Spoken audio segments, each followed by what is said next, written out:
Assalamualaikum warahmatullahi wabarakatuh.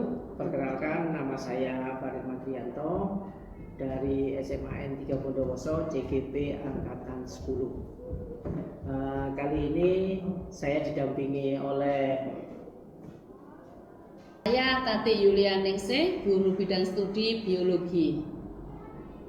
Di sini kami akan melakukan kegiatan aksi nyata 2.3, yaitu coaching supervisi akademik, di mana nanti proses ini adalah proses observasi yang akan saya lakukan kepada Ibu Tati. Rencana Bu Tati ini menyampaikan materi apa? Rencananya untuk pembelajaran yang berlangsung besok pas di kelas 10, yaitu tepatnya di 10.4, materi yang akan saya sampaikan yaitu babnya tentang klasifikasi makhluk hidup. Oke, terima kasih Bu Tati untuk penyampaian materi yang sudah disampaikan ya. Kemudian tujuan pembelajarannya itu apa itu Bu Tati? Tujuan pembelajaran dari materi ini adalah mengklasifikasikan makhluk hidup berdasarkan ciri-cirinya, terutama ciri yang tampak terlebih dahulu. Nanti yang akan perlu disampaikan di kelas. Ya. Kemudian perlu diketahui pasti ada yang namanya area pengembangan gitu Mas. Kira-kira area pengembangan apa yang akan dilakukan oleh Bu Tati? Yang pertama yaitu aspek pengetahuan dan keterampilannya. Aspek pengetahuan nanti ruang lingkupnya adalah materi itu sendiri tentang bagaimana caranya untuk mengklasifikasikan makhluk hidup berdasarkan ciri-cirinya, dan keterampilannya nanti anak-anak membuat diagram yang namanya kladogram, yaitu diagram yang untuk mengetahui kekerabatan antar individu atau makhluk hidup. Yang kedua adalah keaktifan siswa dalam berdiskusi nanti di kelas. Jadi sejauh mana anak-anak itu aktif sehingga pembelajaran di dalam kelas berlangsung dengan sangat baik sekali. Yang ketiga adalah metode diskusi di kelas. Itu juga salah satu untuk memacu anak-anak aktif. Jadi tidak hanya ibu guru saja yang memberikan sharing ilmunya, tapi anak-anak juga saling berbagi ilmu atau materi terhadap teman-teman atau yang disebut dengan tutor sebaya. Oke, nanti itu yang akan dilakukannya. Kemudian rancangan pembelajaran yang atau strategi yang akan dilakukan kayak apa itu Bu Tati? Area rancangan pembelajarannya yang pertama yaitu pembelajaran yang berdiferensiasi, terus yang kedua adalah kesiapan belajar menggunakan kesadaran sosial emosional, dimulai dari anak-anak berdoa, setelah itu absensi sampai dengan nanti mereka melakukan diskusi sampai dengan selesai. Yang ketiga adalah membentuk kelompok sesuai dengan kemampuan siswa. Jadi nanti di kelas itu saya bagi menjadi beberapa kelompok. Satu kelompoknya itu saya acak biar nanti merata. Jadi tidak hanya anak-anak yang tertentu saja di kelompok tertentu, tetapi dalam satu kelompok itu diacak terdiri dari berbagai macam gaya belajar anak-anak. Yang keempat adalah model pembelajaran saya menggunakan based learning dan metodenya menggunakan diskusi tentang klasifikasi makhluk hidup melalui diagram kladogram. Itu ya area yang akan dipergunakan di kelas ya tadi. Kemudian di sini pada saat nanti di kelas itu Bu Tati punya rencana menggunakan media pembelajaran apa ini? Rencananya media pembelajarannya nanti saya menggunakan diagram kladogram. Jadi anak-anak setelah mengetahui apa itu diagram kladogram, anak-anak membuat media pembelajarannya itu. Jadi salah satu tujuannya adalah untuk memperjelas seperti apa cara membuatnya sehingga mengetahui hubungan kekerabatan antar makhluk hidup yang mau diklasifikasikan. Oke. Kalau melihat dari kesiapan Bu Tati untuk diobservasi, tentunya kira-kira kapan ini Bu Tati untuk siap kita laksanakan observasi di kelas? besok, karena besok hari Selasa ini bertepatan dengan jadwal yang ada di kelas 10.4, yaitu jam ke 9 ke 9.10. Jadi jam terakhir kita bisa untuk observasi ke 10.4, pembelajaran biologi dengan materi klasifikasi makhluk hidup. Oke, jadi besok kita langsung ke kelas tersebut gitu kan? Siap. Oke, sebelum diakhiri untuk praobservasi ini ada sedikit beberapa yang perlu saya sampaikan, bahwa praobservasi ini memang harus dilakukan. Kita melihat bagaimana nanti kesiapan, kemudian bagaimana caranya, kemudian bagaimana area-area yang akan dilakukan oleh Bu Tati. Oke, terima kasih Bu Tati. Sampai ketemu besok di hari Selasa di jam pertama ya? Jam ke 9.10. Oh, jam ke 9.10. Oke, terima kasih. Assalamualaikum warahmatullahi wabarakatuh. Waalaikumsalam warahmatullahi wabarakatuh.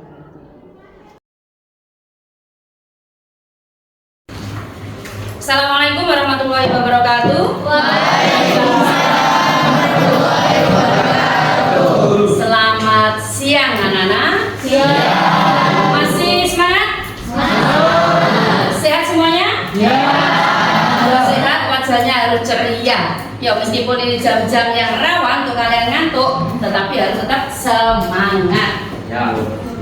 10.4 the best. Kita absen dulu ya.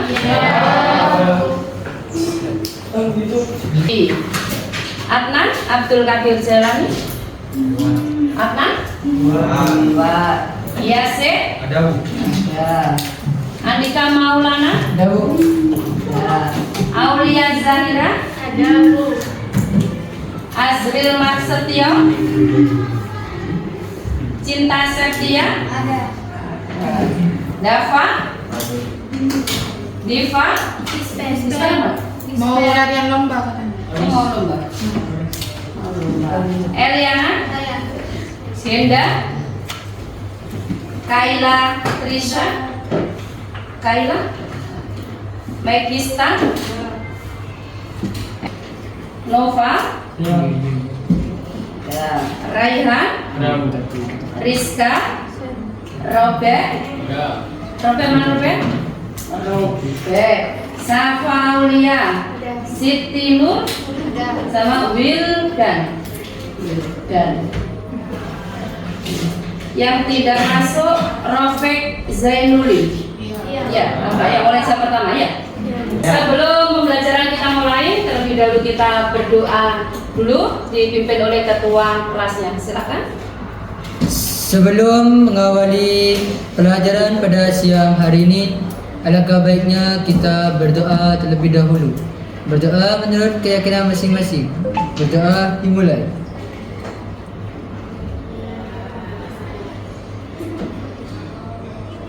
Berdoa selesai.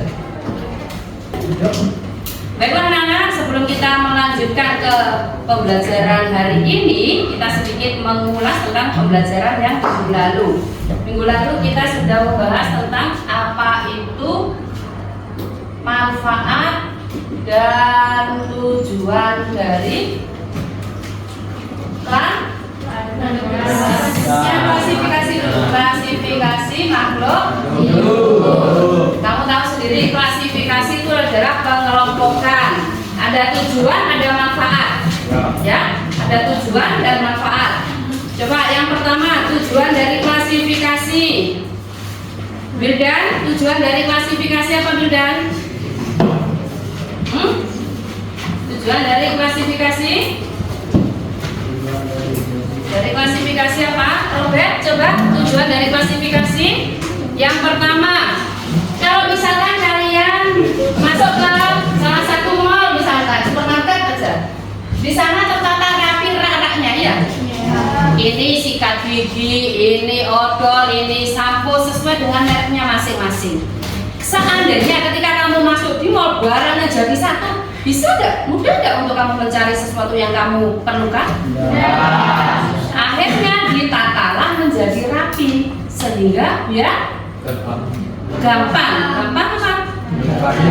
memudahkan. Itu salah satu tujuan dari klasifikasi, yaitu memudahkan. Tujuan yang lainnya? Ayo, minggu lalu sudah kita bahas ini. Tujuan membedakan makhluk hidup, mana si A, mana si B, kelompokkan sesuai dengan persamaan dan perbedaan ciri yang ada. Tujuan yang ketiga apa? Menyederhanakan. Contohnya misalkan kalau yang berkaki 4 namanya hewan, banyak tapi berkaki 4 ya. Ada sapi, kuda. Kata kakinya berapa? 4 tambah 2. Kalau belalang masuk berkaki 4 enggak? Itu untuk menyederhanakan makhluk hidup sesuai dengan ciri yang dimilikinya. Itu tujuannya. Manfaatnya apa? Memudahkan. Terus yang kedua? Ayo, ini minggu kemarin. Untuk melihat kedekatan kekerabatannya. Misalkan kalau manusia itu misalkan adalah kalau binti, anaknya siapa, keturunannya siapa. Lebih jelas lagi.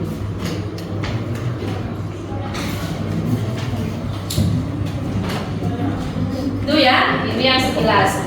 Yang sekarang yang mau kita pelajari adalah tujuan pembelajarannya hari ini adalah peserta didik untuk mengetahui hubungan kekerabatan antar makhluk yang satu dengan yang makhluk yang lainnya berdasarkan ciri yang dimilikinya. Nanti kita melalui caranya dengan melalui sistem kladogram.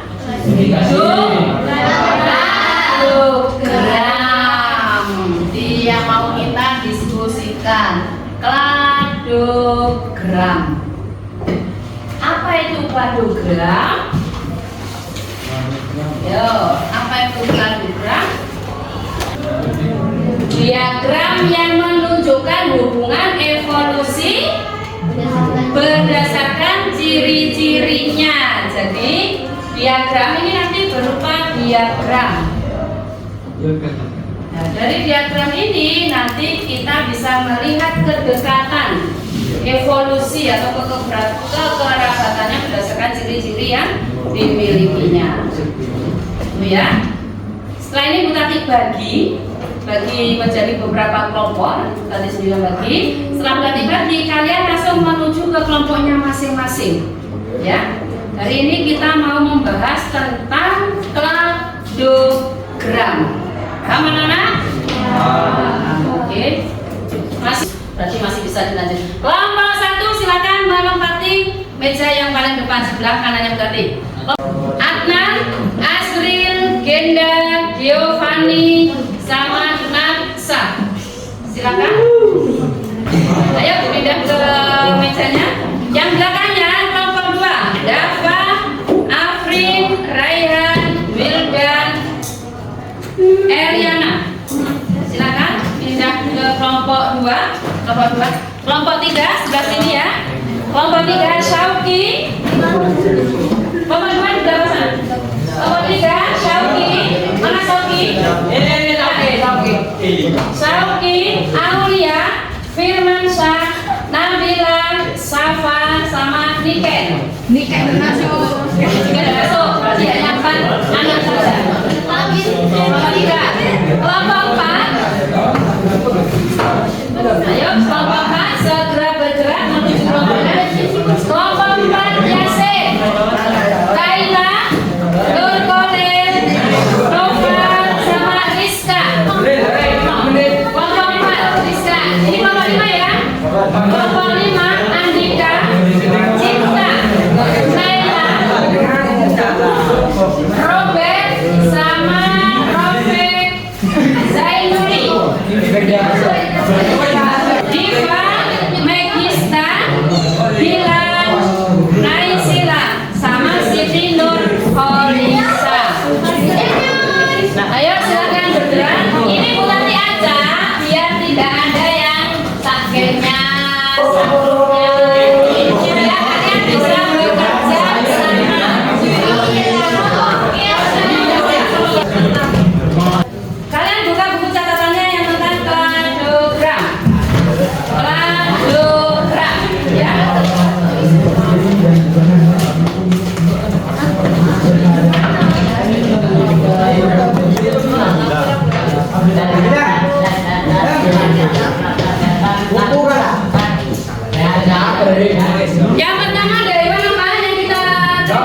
Yang kedua belalang. Terus sapi, katak, singa. Yang pertama ciri yang kita amati. Yang pertama adalah multiseluler. Yang kedua bertulang belakang. Ayo Pak RT, perhatikan dulu. Ayo Pak RT. Setelah bertulang belakang apa? Kaki 4. Terus lagi melahirkan. Terus bergigi taring.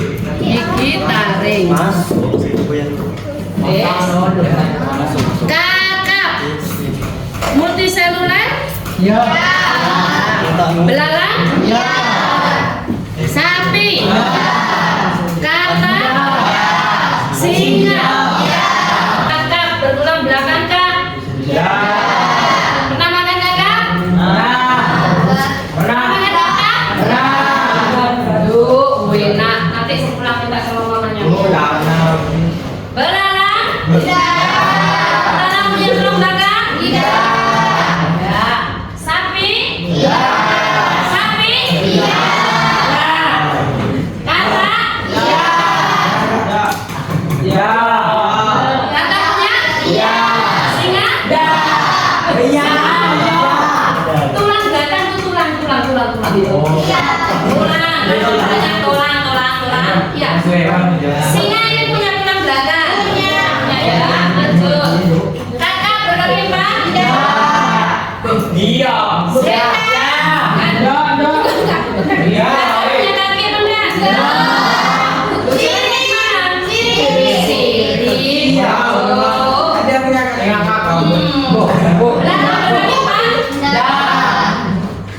Belalang berani Pak? Kakinya berapa?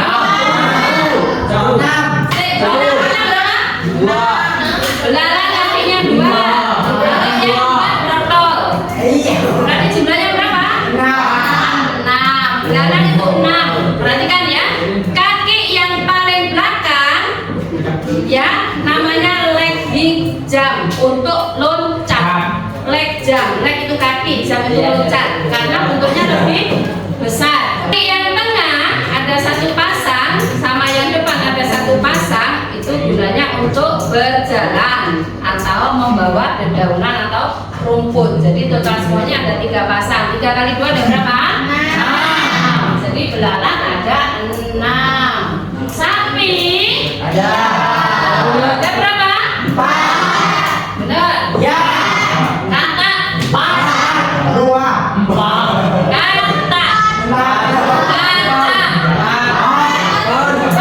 Ada yang 6, ada yang 4. Yang betul yang mana?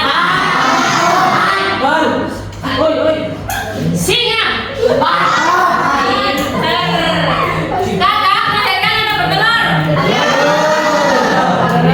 Kakak punya dukun bayi. Iya, melahirkan berarti. Melahirkan atau bertelur? Telur. Belalang?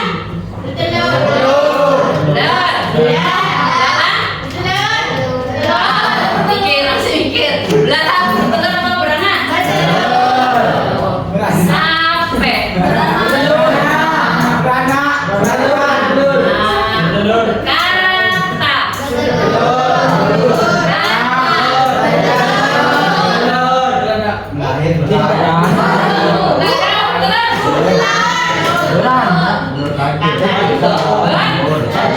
Singa. Kakak punya gigi taring kan? Belalang? Enggak, yang punya anten. Oh maaf, dicentang. Berarti sapi. Sapi punya gigi taring? Masa? Ada saya ngomong aja. Ayo, sapi punya gigi taring? Ada deh. Besar sampingnya itu apa namanya?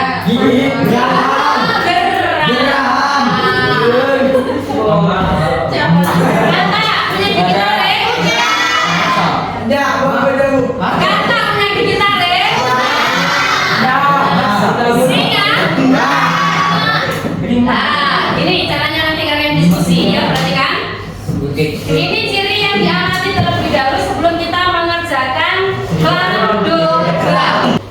Yang paling kompleks memiliki ciri yang paling banyak hewan apakah? Nah, kita taruh yang paling atas. Singa. Yang paling simple atau sederhana hewan apakah? Nah, belalang punya berapa? Satu. Maka? Dua. Sapi? Empat. Dua, tiga, empat. Kata? Singa? Berarti yang paling sederhana taruh di bawah. Belakang. Ini singa. Ciri yang paling kompleks yang dimiliki semua makhluk hidup atau hewan. Multiseluler. Pak RT paham ini? Enggak ya? Kalau buatnya gini, perhatikan nomor 1 sampai 6. Yang paling kompleks cirinya taruh pada garis yang paling atas. Seluler, tulang belakang, berkaki 4. Hewan apa? Ciri selanjutnya ada multiseluler, tulang belakang, berkaki 4, melahirkan. Hewan apakah? Sapi dengan singa memiliki persamaan giginya bertaring. Nah, dari sini bisa ya? Paham ya? Yang paling atas ciri yang memiliki ciri yang kompleks, yang paling bawah cirinya sedikit. Ciri yang dipakai yang paling depan adalah ciri yang banyak dimiliki oleh hewan tersebut. Paham? Multiseluler ada belalang, multiseluler dan tulang belakang ada ikan kakap, tambah berkaki 4 ada apa? Melahirkan ada, yang bertaring ada. Paham sampai sini? Paham, Des? Ya. Oke, kalian berdiskusi sama kelompoknya. Kamu membuat satu contoh aksennya masing-masing. Kelompok 2, kelompok 3, kelompok 5, kelompok 4.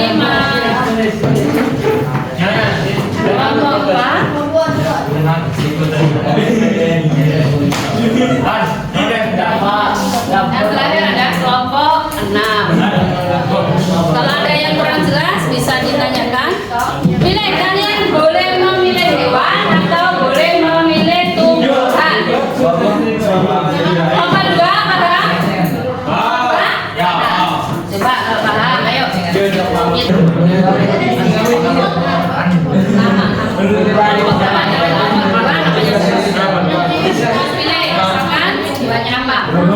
Ingat, perhatikan, jangan lupa nama ilmiahnya, nama latinnya. Misalkan kamu mau mengamati arti apa saja, kamu tulis nama latinnya.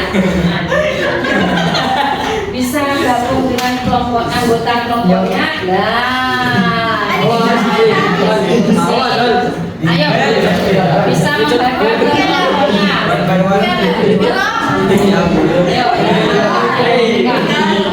Ayo, Pak RT, buka.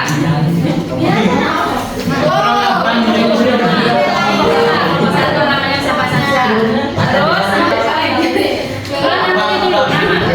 Kalian bisa browsing tentang kelompok. Pilih, misalkan hewan apa saja yang mau diamati. Buat tabel dulu. Silakan dikerjakan. Ayo, semua.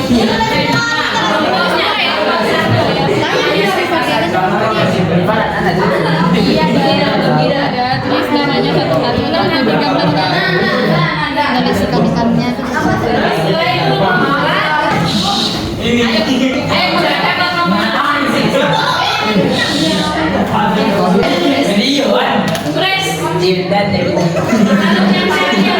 Biasanya yang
3 kurang 15, jadi 15 menit sudah dikerjakan. Silakan dikerjakan.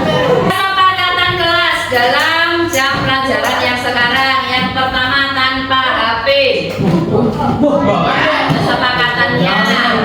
Terus yang kedua, harus mengikuti pembelajaran dari awal sampai dengan akhir, mengikuti diskusi.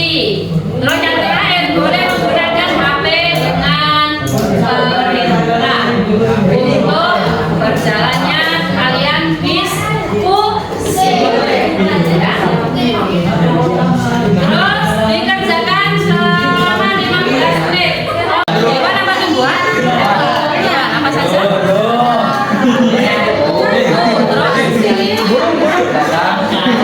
Sapi, belalang, kuku, belalang, sapi, kata. Di sini yang diamannya apa saja? Yang pertama, bersayap atau tidak. Terus berkaki 4, melahirkan. Ya. Bertulang belakang boleh, silahkan dikerjakan. Diskusikan ini. Ya. Ada lumut, batu, gitu sama anios. Nanti ini ciri alamatnya adalah dikotil atau monokotil masuk. Ya. Ada bentuk daunnya, terus akarnya, dan juga atau anak prokaryotik atau tumbuhan eukaryotik.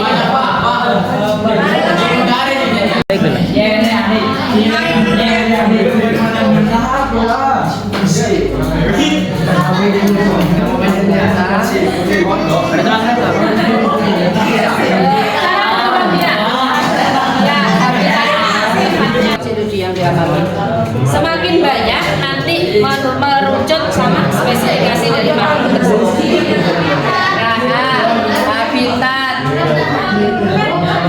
berkaki apa tidak, berambut atau berbulu apa tidak. Iya, hewan. Ikan tidak.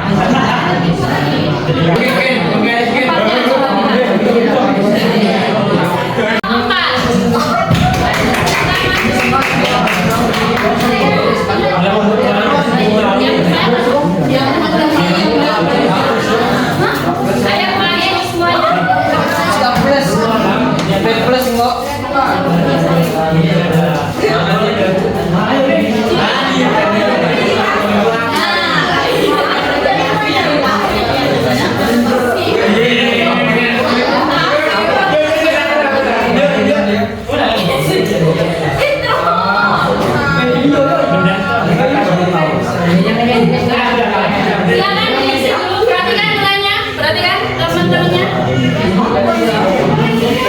Ayo. Waalaikumsalam warahmatullahi wabarakatuh. Salam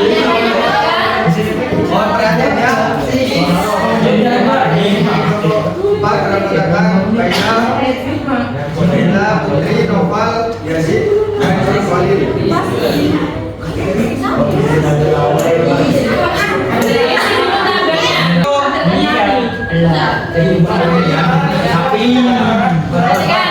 Perhatikan yang lainnya. Ini hasil dari diskusi kelompok 4. Kelompok 4 yang diamati adalah hewan. Yang pertama ada kuku. Perhatikan. Ada kuku-kuku, rata, sapi, belalang, sama kuda. Ayo. Perhatikan kelompok yang lainnya.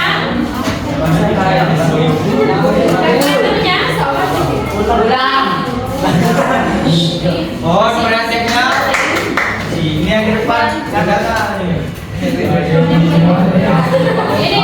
ke depannya. Kamu masih tinggi yang belakang. Yang paling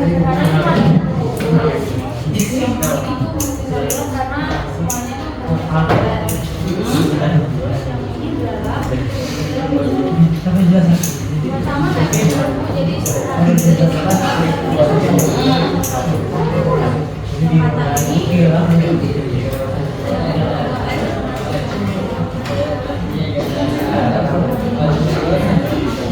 suaranya yang kata kenapa?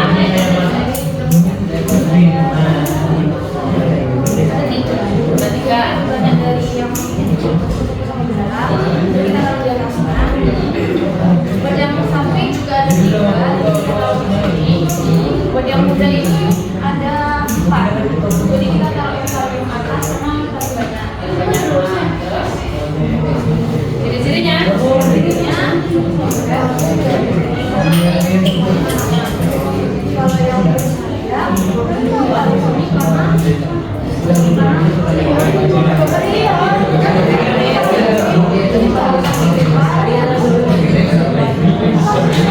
perhatikan sama yang lainnya.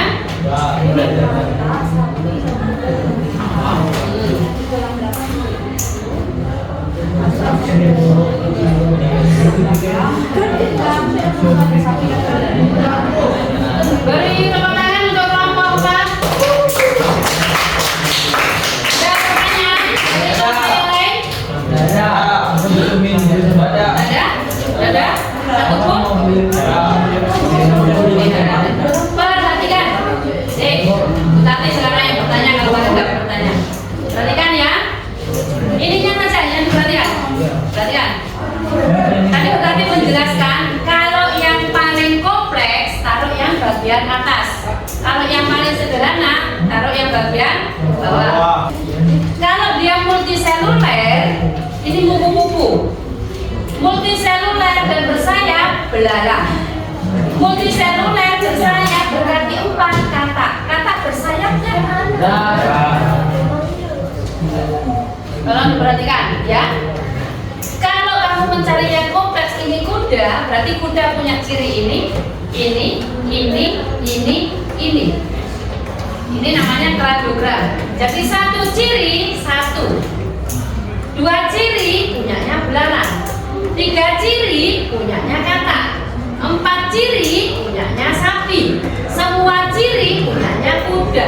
Itu cara membuat kladogram. Paham sampai sini? Paham. Tapi kelompok 4 sudah banyak sekali. Banyak yang betul maksudnya. Hanya selisih ini saja. Jadi sudah bagus yang punyanya kelompok 4. Sistem identifikasinya sudah bagus. Dan berarti sempurna. Aplaus untuk kelompok 4. Terima kasih. Sekian presentasi dari kelompok 4. Kurang lebihnya mohon maaf. Assalamualaikum warahmatullahi wabarakatuh. Waalaikumsalam warahmatullahi wabarakatuh. Selanjutnya hasilnya kalian kumpulkan ke berarti nomor 1, 2, 3, 4, 5 dan 6. Sebelum bukan ditutup.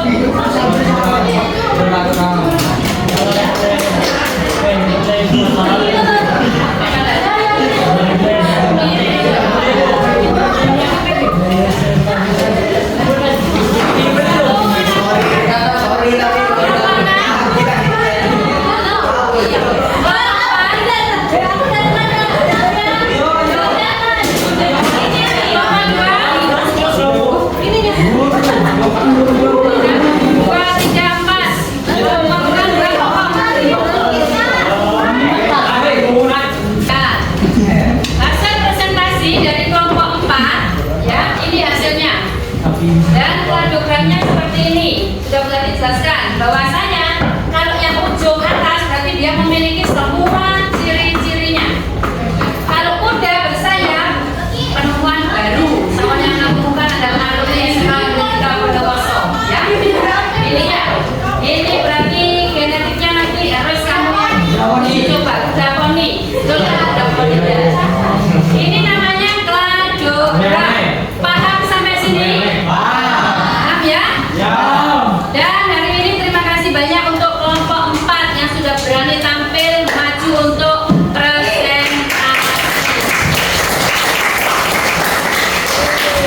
Terus tugas untuk minggu depan sama kita menempel dan mengidentifikasi menggunakan tanda kladogram. Jadi mix and mix kan untuk kladogramnya. Terima kasih banyak untuk hari ini dan alhamdulillah berjalan dengan lancar meskipun ada beberapa yang kurang untuk sistem kladogramnya. Insya Allah kita lanjutkan minggu depan. Terima kasih banyak. Silakan ditutup berdoa terlebih dahulu sebelum kita pulang. Sebelum mengakhiri pelajaran pada siang hari ini, kita terlebih dahulu. Berdoa menurut keyakinan masing-masing. Berdoa dimulai. Berdoa selesai. Langsung pulang ya. Pulangkan boleh pakai jas. Langsung pulang, hati-hati di jalan, selamat sampai rumah. Jangan lupa sholat asar. Sama-sama.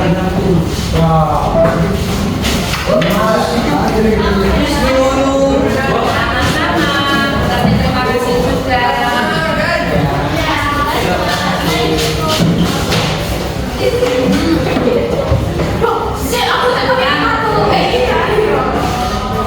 Selamat sampai rumah, langsung pulang ya. Oh, masih jemput. Tolong ya.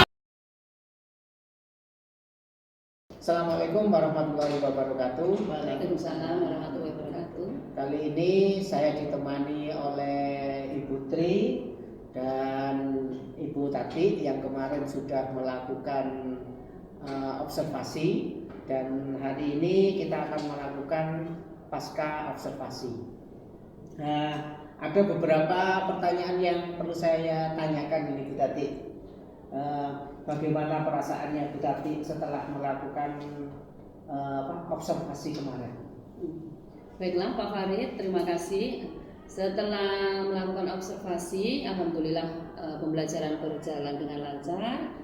Karena sebelum observasi ada pra-observasi yang dimana saya sudah menyiapkan langkah-langkah pembelajaran, sehingga dalam proses pembelajaran sudah sesuai dengan modul ajar, terutama tentang tujuan pembelajaran, dan juga materinya sudah tersampaikan dengan lancar dan sukses.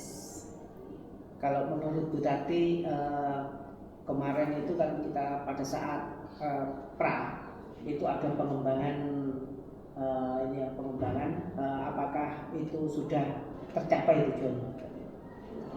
Ketika pembelajaran berlangsung, metode yang saya pakai adalah diskusi. Di sana untuk target atau area pengembangannya ada keterampilan dan pengetahuan. Untuk pengetahuannya alhamdulillah sudah memenuhi target sesuai dengan TP-nya.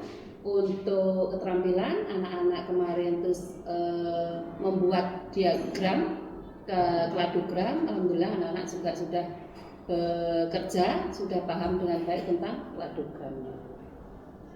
Kita tahu kemarin Bu Tati pada saat di kelas itu memang sudah jam 5.06 ya, berapa? Jam ke 9.10 itu adalah jam-jam di mana anak-anak itu kelihatannya dia capek, kepingin pulang ya. Kemudian apa hambatannya Bu Tati dalam situasi kelas seperti itu?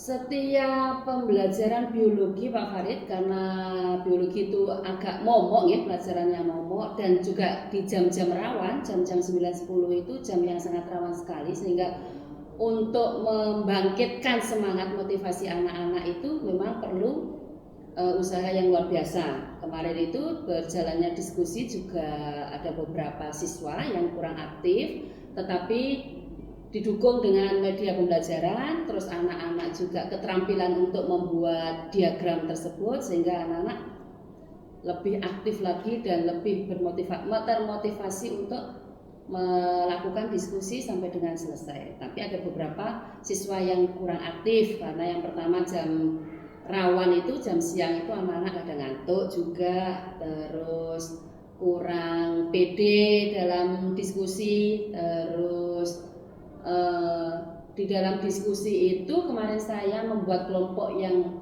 agak besar, jadi satu kelompok itu terdiri dari 5 anak. Ternyata yang fokus, yang monoton itu ya anak-anak mendominasi di diskusi ya anak-anak itu saja. Jadi anak yang lainnya itu kurang pede juga iya, terus merasa minder, takut juga untuk menyampaikan bab atau materi tentang diskusi tersebut. Nah, jadi ada hambatan itu ya Bu ya, udah kurang percaya diri, terus jamnya jam siang, anak-anak capek. Kalau saya lihat memang kurangnya percaya diri Bu, ya pada saat tampil di depan anak-anak itu tidak berani menatap muka ya. Kemudian apa rencana kedepannya Bu Tati untuk menumbuhkan kepercayaan diri siswa pada saat di depan kelas? Rencana saya melihat berjalannya diskusi kemarin itu dengan bukan sebagian ya, beberapa anak yang kurang percaya diri. Yang pertama, memotivasi anak tersebut bahwasanya memang anak-anak harus sering belajar untuk berkomunikasi, terutama untuk menyampaikan pendapat di depan umum, terus sering-sering berdiskusi dalam pembelajaran nanti metodenya.